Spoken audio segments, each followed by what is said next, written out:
Welcome to Before Floor, an extension of Five on the Floor, brought to you by the Five Reasons Sports Network. I'm your host today, Jonathan, aka Three Piece Combo. With me, I got the crew. I got Adam Barai, Mr. Source Guy himself. We got Brady Hawk, the Prodigy, and we got Mr. Ricky J. Mark. And if you guys haven't heard, we made a big splash into the trade market today. We landed Nemanja Bjelica, so we've got a great guy supporting us. Also, we got a couple of guys on the side. Of course, Victor Oladipo is on the team. A couple of other smaller players like Trevor Ariza as well. But fun trade deadline. We had the trade deadline special. If you haven't checked that out yet, go ahead and check that out. Lots of fun news. You'll see the news being broken live on the stream and our live reaction. So go check that out. You got the Sky Force, you got the Clutch Corner crew, and you got the Five Reasons podcast crew on there. So it's a big crossover. Go ahead and check that out. But let's get to today's game. And before we get to that, I want to talk to the biggest acquisition that we got today was Victor Oladipo. We practically got him for nothing. Let's get to you, Brady. How did you feel about the acquisition of Victor Oladipo, and how do you feel like he can help this team moving forward? Yeah, I mean, you're talking about just a bunch of dead roster spots, as you mentioned, turning into two playable guys, and obviously a playable guy in Victor Oladipo, and Bjelica is a guy that's going to replace Olynyk. So essentially, you're basically turning Avery Bradley into a Victor Oladipo.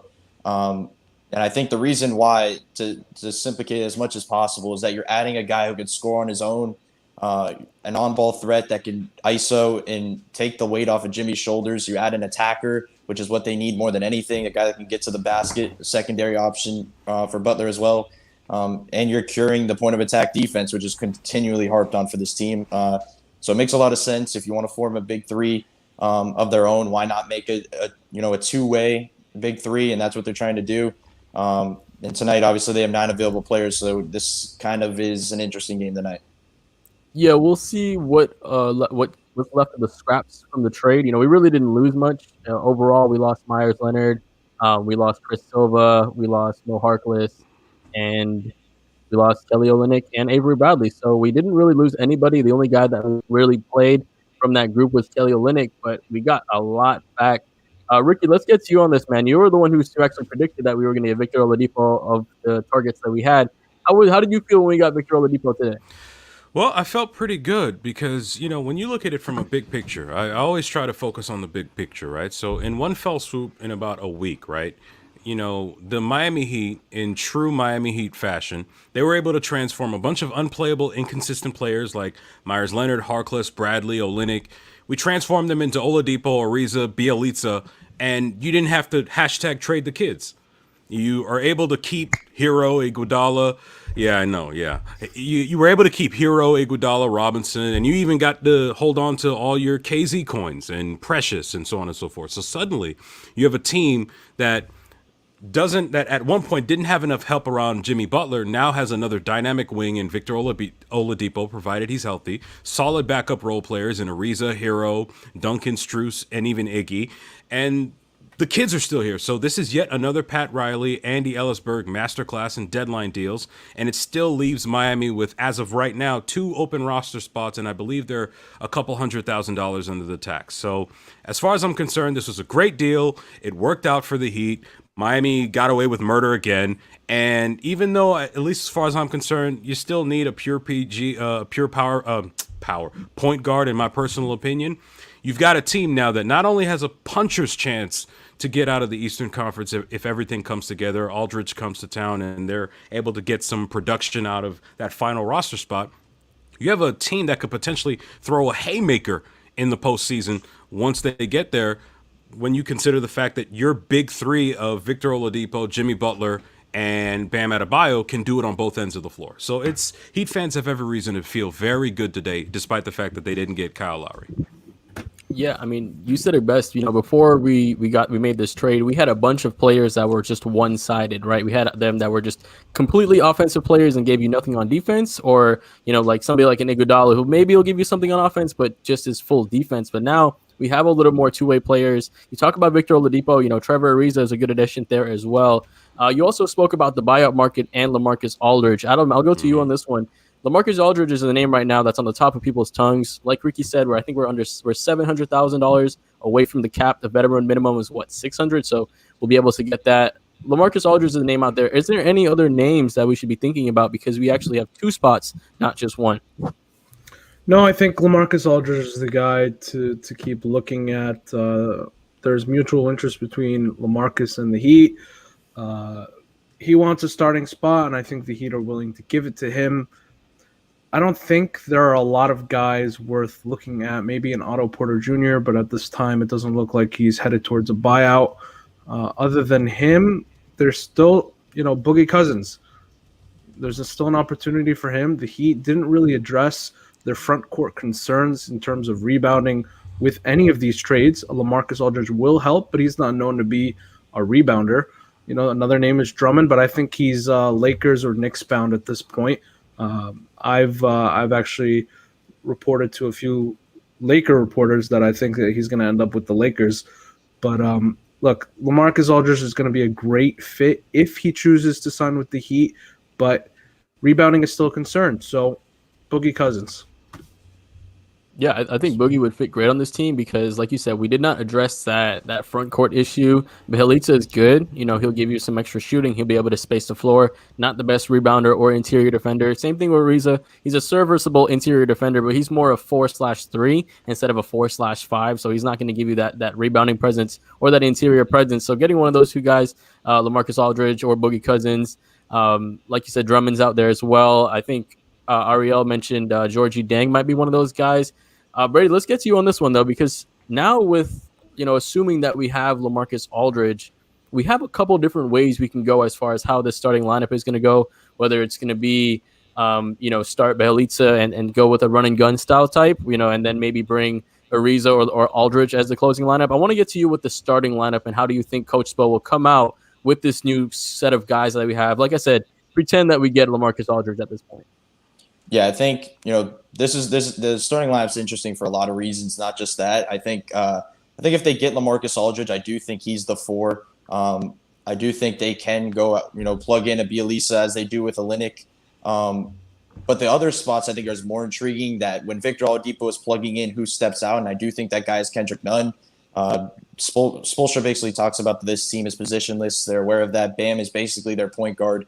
So I don't think that's much of a worry for the team. I do think they plug him in there and then obviously run Oladipo, Robinson, Butler, Aldridge, and Bam. I think there's a few people thinking they would just plug in Butler at the 4, but I don't think that's sustainable to just, especially in a playoff series down the line, you do not want Butler guarding opposing 4s. You need to have somebody that can plug in there. And obviously they have a bunch of guys that they can plug in, like an Iguodala or an Ariza. But when you want to find a sustainable 4 in that starting lineup, I do think Aldridge is the guy that they're probably going to go with. Yeah, he has that size that he can at least bang, that can bang with the centers. And like you said, he's at least a serviceable rebounder. Austin Mieta asking, is Nunn got to be kicked down to 8 minutes a game? I mean, I can see that happen. Ricky, I'll get to you on this one. How do you feel like the guards, maybe like Kendrick Nunn, Max Strus, or Gabe Vincent are going to fare with this trade? Because now that we have a lot of these guards coming up and Victor Oladipo is going to take starting minutes, which one of these guys do you think are actually going to get any minutes, if any of them? Well, I think Strus might end up being the odd man out, assuming Duncan Robinson continues to struggle from deep, mainly because, when you have a dynamic wing such as Victor Oladipo, it allows all the usage to kind of flow more into him, Jimmy, and some of the other guys. And as a result, the role players, like Hero and guys, the burden doesn't fall on them to have to give you 20 to 25 points a game. It allows them to settle into their roles in the team. It allows them to focus on one or two things. It allows them to feed into a lot of what the main players are doing. I love using this example because it just makes sense to me. For the longest time, for the first few seasons in which Lamar Odom was a Laker next to Kobe Bryant, he was viewed as the number 2 next to Kobe. He was supposed to be the Pippen to Kobe's Michael, and it didn't work out because that wasn't the kind of player that Lamar Odom was. But once Pau Gasol came to the team, once Andrew Bynum came into his own as a legitimate potential 20 and 10 type player, Lamar Odom was free to just roam around the floor, do what he did best, and he didn't feel pressured to carry a scoring role that didn't necessarily fit his style of play. And as a result, he became eventually the 2011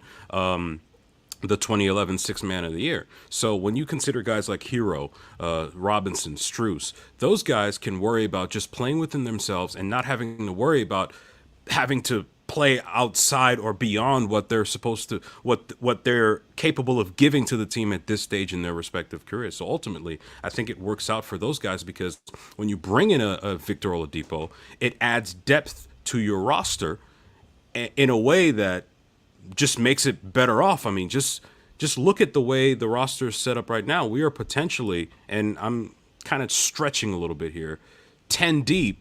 I'm sorry, not 10 deep. Well, yeah, you're basically 10 deep at almost every position, at least from a serviceable standpoint. And that only works out for Miami's favor because guys aren't going to have to be overextended. Yeah, we have a lot more assets now, right? We gave up a bunch of nothing, and we came out with a lot more assets. And not having to give up anything for Oladipo and being able to have that flexibility for the summer still, I think is something that's going to help us. Now, Adam, I'm going to get to you in this one because this was a little bit more about the future.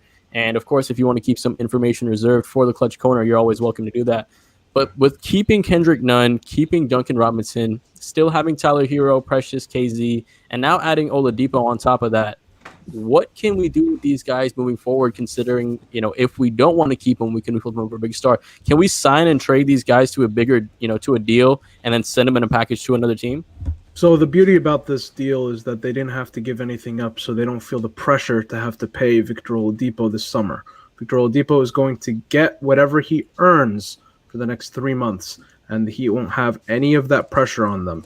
So I think the thing with Victor, well, my whole thing throughout the entire season is I didn't feel that this team was worthy enough to give up assets for a rental or for a guy that they would lose in a few months. And the beauty of it is they gave up nothing. They gave up pieces that weren't even playing for a guy that will be playing. So they really did their free agent shopping in March, in a sense. And I've always said this, and I've said it on past streams, and I'm going to say it again. The Heat badly needed to figure out a way to generate an asset. And by trading for Victor Oladipo with nothing, you're generating an asset. So this summer, you can re-sign him and re-sign the guys, the young guys, the Duncans, the Nuns, all these guys. And now if you feel that in the future Victor Oladipo isn't somebody that you want, you can move him. He's an asset that you have now because you don't have a first-round pick this year. So you can move Victor Oladipo, you can move Duncan, Kendrick, Precious, Tyler, all of these guys that you otherwise wouldn't have been able to because they're free agents this summer. So beautiful move, I think. Hands down, one of the greatest masterclasses for Pat Riley, that he didn't have to give anything. I mean, nothing for Victor Oladipo. And, their ceiling, in my opinion, is Eastern Conference Finals at this point. Yeah, I mean, the talent that we have on this team makes it a lot better, and our floor is a lot higher now, right? Our offense is a little more seamless. We don't have to worry so much on the same individual plays. I want to thank Belinsky Pierre for the $4.99 dono. One of the starting fives I can think of: Hero, Depot, Jimmy, Ariza, Bam. I love that lineup as a closing lineup. Let's get to that a little bit because we have a lot of flexibility with what we can do with the closing lineups. We have a couple of veteran guys.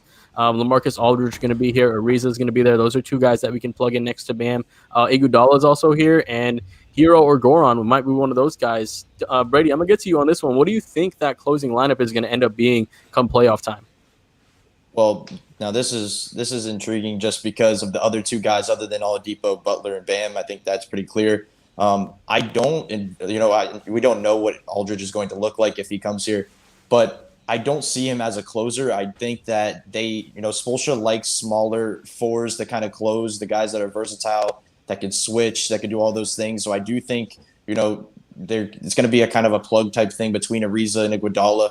Depending on the night, if they need a bit more offense, they go with Ariza. If they want to go defensive more and they want to go trust more that they, run an offense a bit more, they go with Iguodala. And then that point guard spot, I think, is going to be, between Hero and Dragic, because they trust Hero in the fourth quarter. Even though he has been struggling as of late, there's a reason he gets so many minutes, in the fourth quarters. But if you need that, veteran presence like Goran, I think they go with that. And I think this is situational as well, because if you're looking forward to playoffs, I could see them going with a Goran over Hero in a playoff situation, closing a game. But in a regular season, giving experience, different things like that, I could see him going with Hero and letting Goran, just watch from the sideline, waiting until his moment. Yeah, it's very interchangeable, and a lot of times what we'll do is in that fourth quarter we're going to start with Hero anyways. So if Hero doesn't have it, and it's one of those days where Goran has it, you can easily just plug Goran in, have him finish the fourth quarter, have Hero start that fourth quarter, and have those two guys come and play next to Duncan. I'm sorry, next to Oladipo. Ricky, I'm gonna get to you with this one. We essentially got 4 new players that are going to be added to this lineup that are playoff ready, and we gave them up for a half a guy in Kelly Olynyk and a couple of second round picks. Where do you rank this offseason or this trade deadline by Pat Riley in versus of his other trade deadline? Because you're the historian on this, so I want to know, where do you rank this trade deadline compared to other trades the Miami Heat and Pat Riley have made?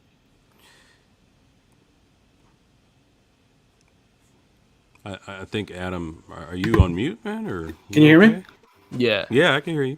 They gave up 1 second rounder, not a few. One second rounder. Okay, one. My bad. So here's the interesting thing with a lot of the trades that I remember Miami doing, right?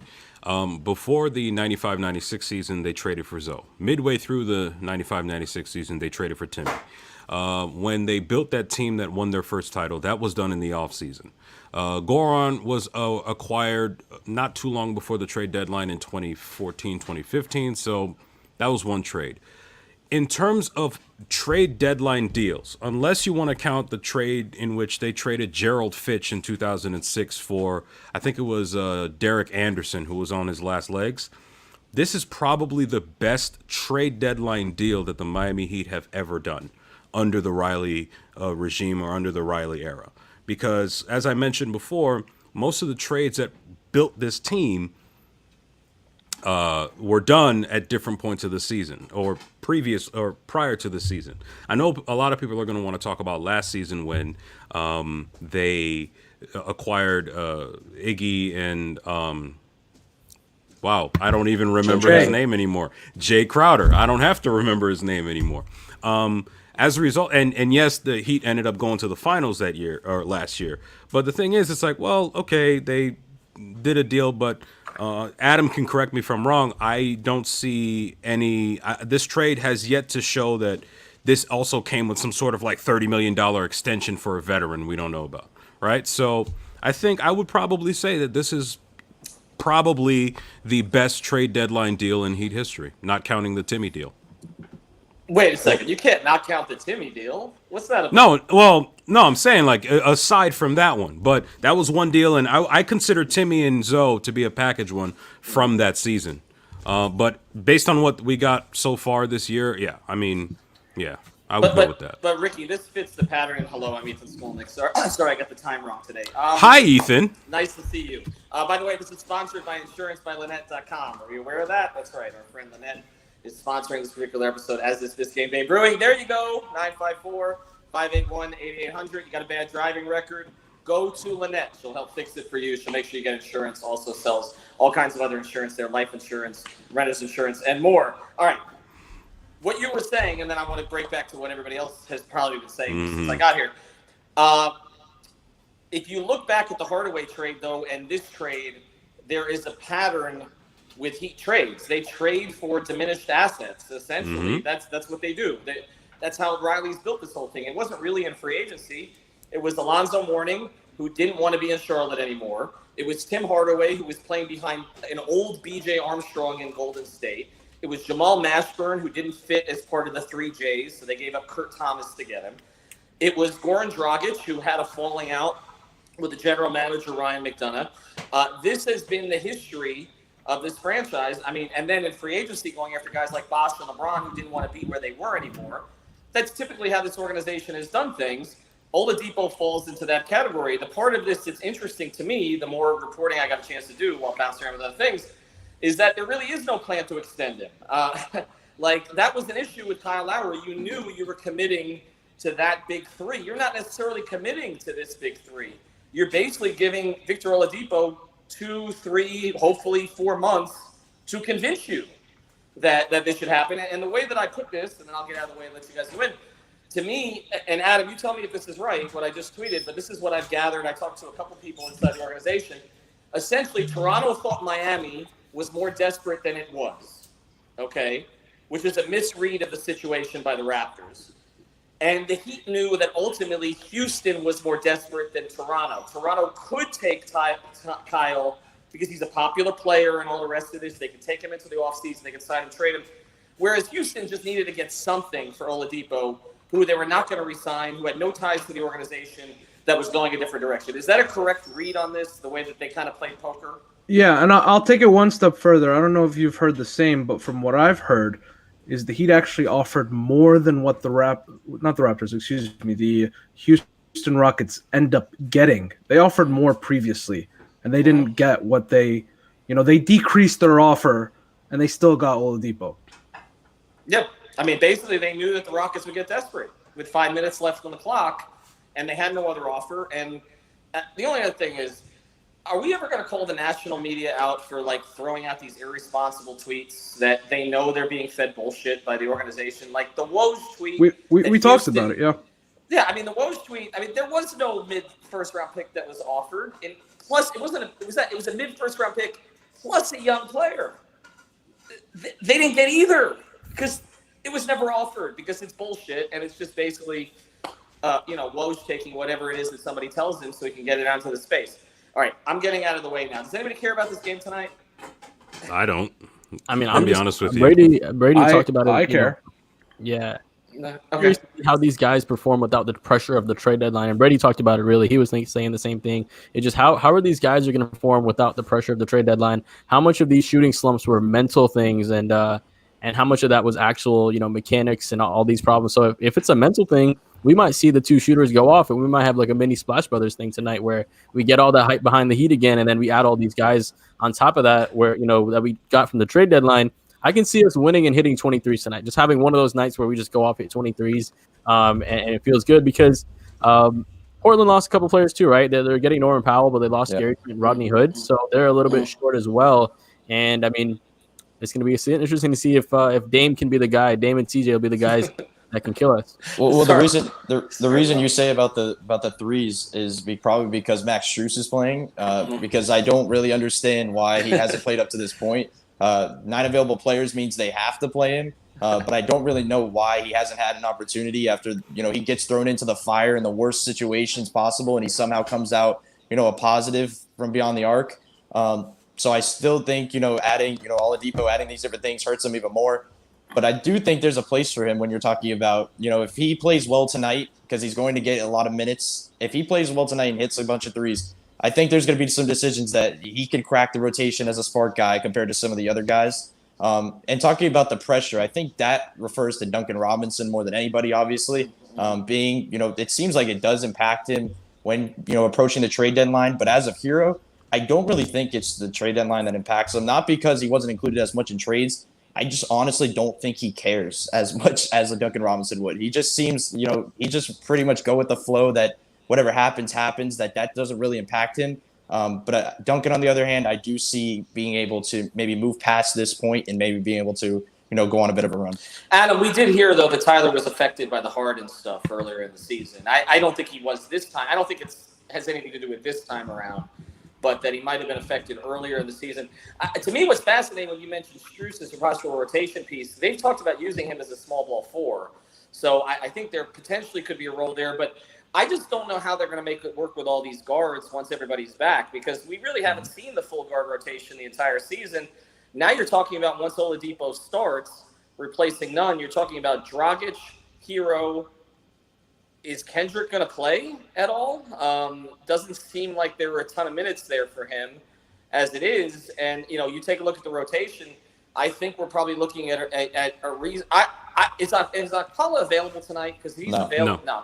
Okay, so then likely, Ariza probably gets the minutes at the 4 with no other option, and he's the plug-and-play guy until Aldridge, if he comes here, is here, and Bielitsa is here, and then he starts to play some off the bench. I also think the guy who could benefit a little bit more, we don't really know Precious that well because he just came here. As a reporter, I've never had a chance to interview him in person. There was no summer league. I wonder if the trade rumor stuff was getting to him too.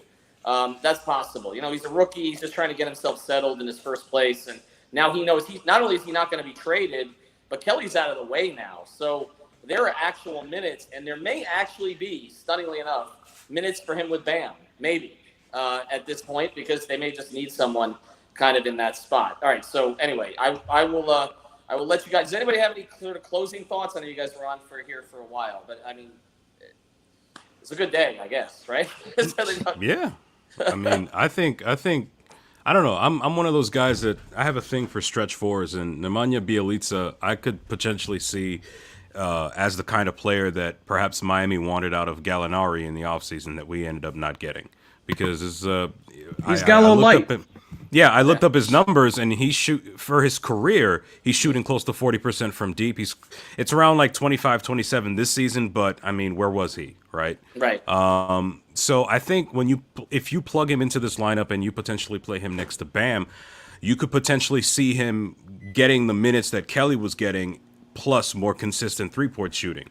If he gets more consistent three-point shooting, this could have the kind of chain reaction that allows you to play Oladipo, Jimmy, and maybe even either Nunn or whoever without having necessarily to worry about Duncan Robinson only shooting threes and nothing else. So this could potentially affect Duncan's role in terms of shooting threes if he's not doing well, especially if you've got Bjelica waiting there in the wings. Yeah, Spoelstra has typically done well with these midseason adjustments, which he's had to do many times over the years. Last year, though, remember, they took a little bit of a step back when Crowder and Iguodala came in. So the blend doesn't always work right away, but there were other factors. I think Dragic was out at that point. Nunn was banged up. So it wasn't just that. But it's going to take a little bit of time here. And again, LaMarcus may not be here, Adam, for a couple of weeks, right? So if he's coming. So they may have to go small for a while. I'm curious when everybody gets here if Spoelstra decides to play some of those three-guard lineups that we didn't love. But if Oladipo can guard up, they might be able to get away with some of them because that's what they were planning on doing with Avery Bradley, and it just obviously never ended up materializing. All right, thanks, guys, for filling in for me. Check out 5 on the Floor. It's already up. Adam was on there with Alex and me and Greg. We've got the entire stream is up on the YouTube channel. It's now over 15,000 views from today. If you want to see things kind of as they happened, that's a great way to do it. Thanks to Ricky. Thanks to Jonathan. Thanks to Brady. Thanks to Adam. Thanks to Greg. Everybody else who did stuff today. Alana, Royal, Michael, etc. No post-game pod tonight, but there will be a post-game show. So you never know who's going to pop on there. It might be just a collection of all of us with Royal leading the way today. InsuranceByLynette.com, Biscayne Bay Brewing. Have a good night. Royal